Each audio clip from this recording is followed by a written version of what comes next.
주영석 기자의 뉴스 속으로. 뉴스 속으로는 예방과 치료의학도 최고, 리퍼도 최고, 시니어 어르신들에게 서울 메디칼 그룹이 최고, 서울 메디칼 그룹 제공입니다. 콜로라도주 대법원이 지난 2021년 1월 6일 의사당 난입 때 내란에 가담했다는 이유로 도널드 트럼프 전 대통령의 피선거권을 박탈하는 결정을 내린 것에 비판이 고조되고 있습니다. 아직도 논쟁이 계속되고 있는 명확하지도 않은 혐의를 가지고 피선거권을 제한하는 것은 사법부가 사실상 정치를 하는 것이라며 누구를 대통령을 뽑을지는 유권자의 몫인데 그런 유권자 선택마저도 사법부가 컨트롤하는 민주주의의 위기라는 비판이 거셉니다. 또 프랑스에서 이민 규제를 더욱 강화한 반이민법이 의회를 통과해 확정이 되자 좌파 진보 진영이 반발하면서 거센 후폭풍에 휩싸이고 있습니다. 유럽연합, EU도 반이민적 내용이 담긴 새로운 EU 법률을 확정하는 등 전 세계적으로 반이민이 대세를 형성하고 있는 분위기입니다. 자, 주영석 기자. 안녕하십니까. 어제도 전해드렸습니다마는 콜로라도주 대법원 판결 오히려 트럼프 전 대통령에게 상당히 좀 유리하게 전개되는 것 같다라는 느낌이네요. 그렇습니다. 어떻게 보면 좀 콜로라도주 대법원이 이런 결정 내리기에는 좀 너무 성급하지 않았나. 뭐 예를 들어서 트럼프 전 대통령이 그 연방의사당 난입 사태 관련해서 재판에서 유죄를 받았다거나 이런 것도 아닌 상황에서 했기 때문에 사법부의 판단으로 특정인을 후보로 넣어라 빼라 하는 자체가 문제가 있다는 그런 좀 비판이 많이 나오고 있고요. 민주주의라는 게 민주주의가 글자 그대로 일반 시민이 주체가 되는 그런 제도인데 사법부가 그 시민들의 권리를 제한하는 셈이다. 누가 대통령으로 좋은지 누굴 대통령으로 뽑고 싶은지는 유권자가 마음대로 뽑을 수 있어야 되는데 그걸 사법부가 제한하는 거는 나쁘다. 이제 이런 얘기고 그래서 상당수 미국인들이 그 대통령은 유권자들이 결정하는 건데 그리고 그거의 민주주의인데 그걸 지금 사법부가 끼어들어서 간섭을 하고 있다. 이렇게 지금 받아들이고 있다는 좀 분석이 나오고 있고요. 특히나 트럼프 대통령 팬덤이 다른 정치인들과 비교할 수 없을 만큼 엄청나잖아요. 그래서 지금 트럼프 팬덤과 맞부딪히면서 상승작용을 하면서 트럼프 전 대통령이 좀 호재가 되고 있다는 그런 얘기가 나오고 있습니다. 네, 실제로도 이번 판결이 트럼프 전 대통령을 도와주고 있다라는 분석을 한 보도도 나왔습니다. 네, 나왔어요. 어제 뉴욕타임즈가 그렇게 보도했습니다. 그 특별 보도를 통해서 콜로라도주 대법원 판결이 트럼프 전 대통령에게 큰 도움이 될 것이다. 이렇게 뉴욕타임즈가 보도했습니다. 그 내년 1월 15일 아이오와 코커스 또 뉴햄프셔 프라이머리가 이제 가장 먼저 열리죠. 그걸 이제 시작으로 해서 계속 경선이 이제 이어지게 되는데 여기서 트럼프 전 대통령 승리가 유력하다 이렇게 뉴욕타임즈가 꼽았습니다. 그 사실상 콜로라도주 대법원이 트럼프 전 대통령 선거운동을 해주고 있는 셈이다. 이렇게 뉴욕타임즈는 지적을 했는데 부당하게 탄압받는다는 인식이 점점 강해지기 때문에 이게 트럼프 전 대통령 지지자들을 지금 결집시켜주고 있다. 골수 지지자들은 당연히 결집하겠지만 문제는 트럼프도 나쁘지 않은데 근데 또 뽑아줘야 되나 이렇게 좀 느슨한 지지자들 있잖아요. 그런 사람들을 결집시켜주는 역할을 하고 있다. 그래서 오히려 트럼프 전 대통령의 표를 늘려주고 있다. 이게 뉴욕타임즈의 보도입니다.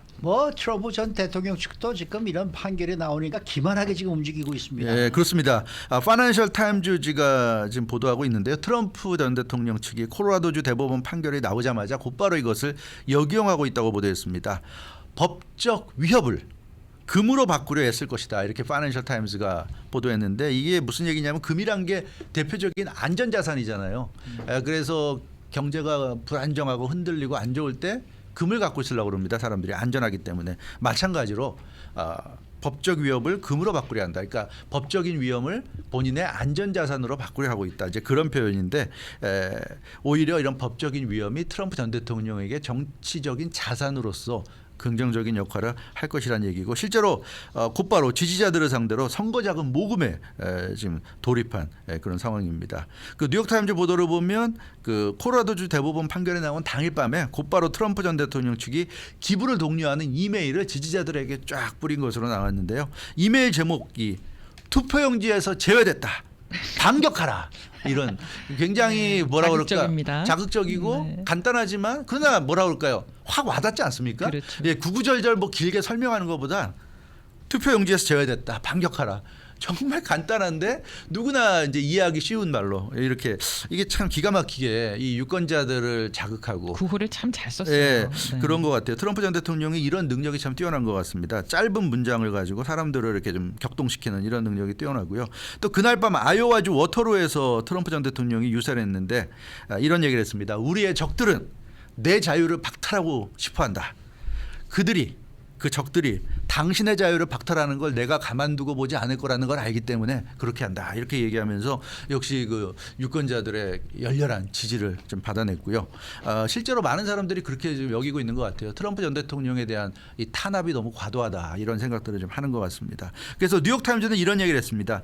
어떤 트럼프 전 대통령에 대한 어떤 의혹이 제기되고 그것 때문에 뭐 기소가 되고 이럴 때마다 트럼프 전 대통령 측은 피해자라는 걸 오히려 강조함으로써 피해 나가는 그런 피해자 서사를 보여줬는데 그런 피해자 서사가 유권자들에게 먹히고 있다는 게 중요한 포인트다. 이렇게 뉴욕타임즈에 지적했어요. 그러니까 이런 식으로 자꾸만 트럼프 전 대통령을 법적으로 이제 어떤 얽어매려고 하는 그런 시도가 오히려 트럼프 전 대통령 인기를 높여주고 더 지지율을 높여주고 오히려 당선 가능성을 높여준다. 이런 얘기고요.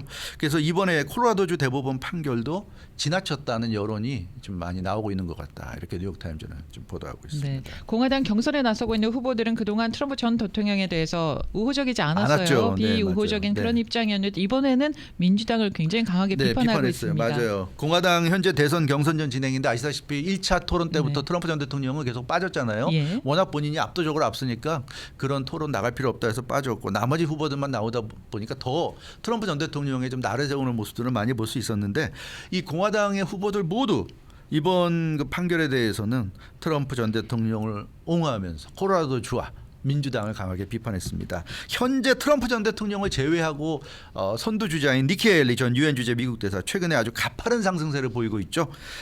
그리고 크리스 크리스티 전 뉴저지 주지사 과거에 그 트럼프 전 대통령 편이었다가 배신당했다고 생각해서 요즘은 아주 반트럼프로 돌아선 인물입니다. 이런 인물들이 아주 적극적으로 트럼프 전 대통령을 옹호했습니다. 트럼프 전 대통령이 다음에 대통령이 될지 안 될지는 유권자들이 결정해야 된다. 이게 니키 헤일리 전 대사나 크리스 크리스티 전 주지사가 한 얘기입니다.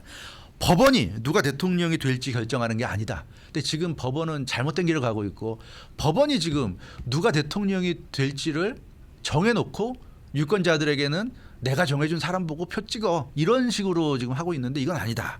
이런 이제 얘기를 하고 있고요. 론 드센티스 플로리다 주지사 아시다시피 트럼프 전 대통령과는 사이가 안 좋죠. 안 좋은데 이번에는 민주당을 비판했습니다. 민주당이 권력을 남용했다. 아시다시피 민주당 주지사가 있는 콜로라도주 민주당 주지사가 콜로라도주 대법관들을 전부 다 임명했고 그 대법관들이 결국 이런 판결을 내렸고 또 이 판결이 나오게끔 소송을 제기한 그 단체도 조 바이든 대통령 지지자들의 후원금으로 이끌어가는 그런 단체라는 점 이런 점을 감안하면 이건 완전히 민주당의 기획이다. 처음 시작부터 마무리까지. 그러니까 이런 식으로 해서는 안 된다.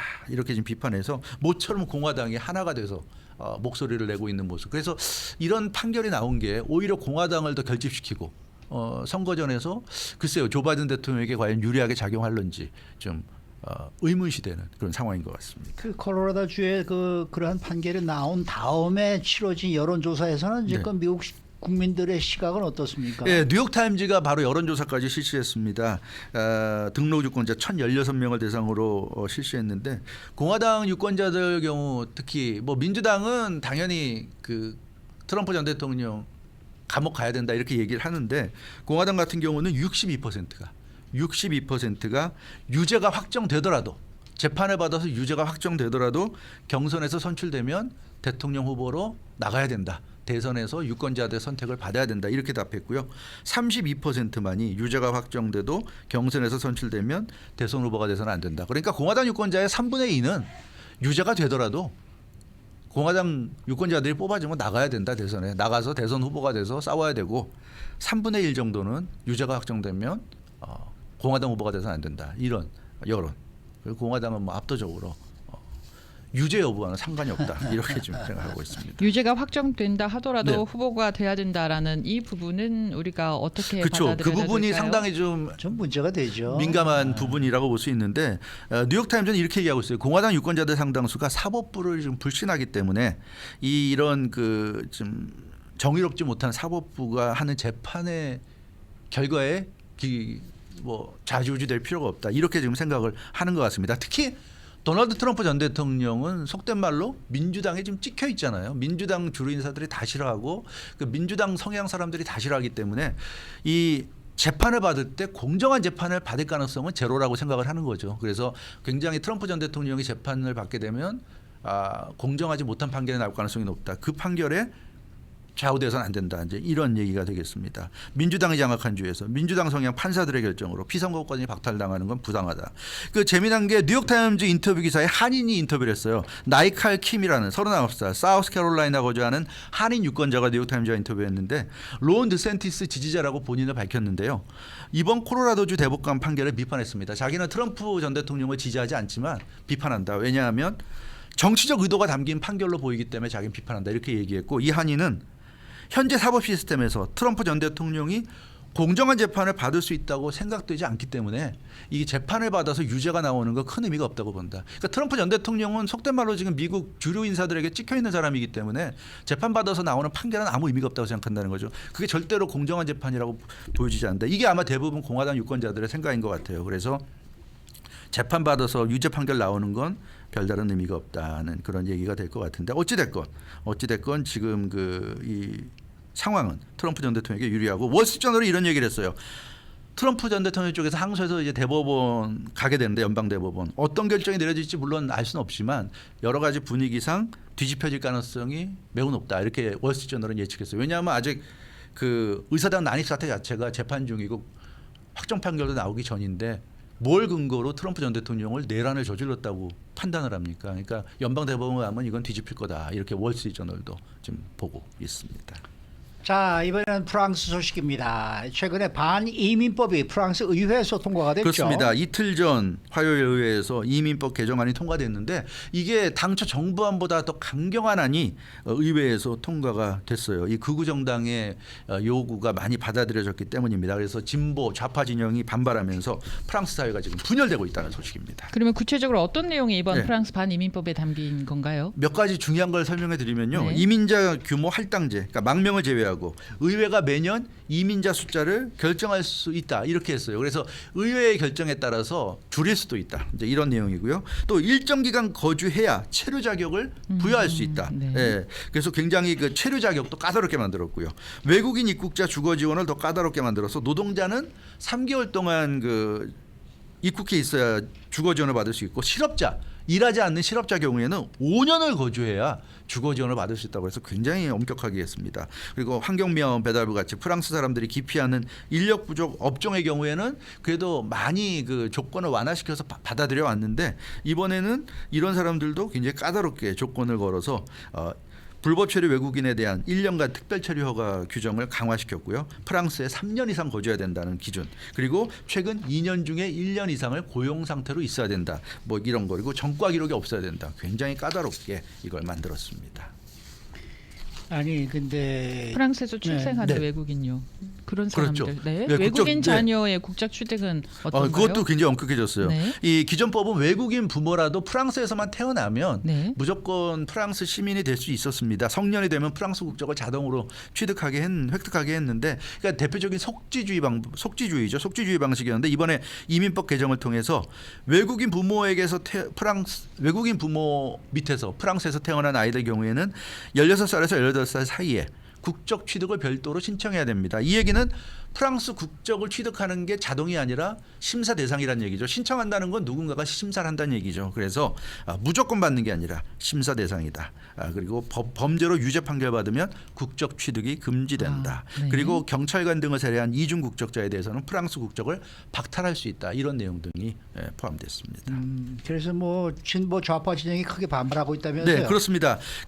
마크롱 프랑스 대통령이 사실상 이번에 이번에 이제 보수파, 극우파와 손잡고 이번 법안을 처리했는데 왜냐하면 야권이 우세한 하원에서는 그 진보파들이 반대해서 통과가 안 됐어요. 그러니까 마크롱 대통령이 우파와 손잡고 이걸 통과시키다 보니까 그 과정에서 정부안보다 더 강해진, 더 강경해진 반이민법이 통과가 된 겁니다. 이러다 보니까 뭐 오렐리엥 루소 보건부 장관이 반발해서 사표를 집어던지고 나가버렸고 사회당 하원 원내대표 모리스 발로도 정부의 아주 수치스러운 순간이다 이렇게 일갈하면서 마크롱 대통령 비판했고 인권단체들도 들고 일어나고 있고 그렇습니다. 근데 이 여기에 대해서 AFP 통신이 보도한 내용을 보면 마크롱 정권이 중도주의적인 정권이었는데 이번 법안 통과를 계기로 보수 쪽으로. 네, 보수 쪽으로 우경화하고 있는 신호로 보인다 이렇게 얘기하고 있는데요. 이게 유럽연합의 회원국들 다수도 지금 이런 분위기고 그래서 트럼프 전 대통령도 본인이 대통령 되면 반이민법 강화한다 그랬는데 이게 결국 전 세계적인 대세인 것 같아요. 지금은 이제 전 세계적으로 반이민이 대세가 아닌가 네. 그런 생각이 좀 듭니다. 네.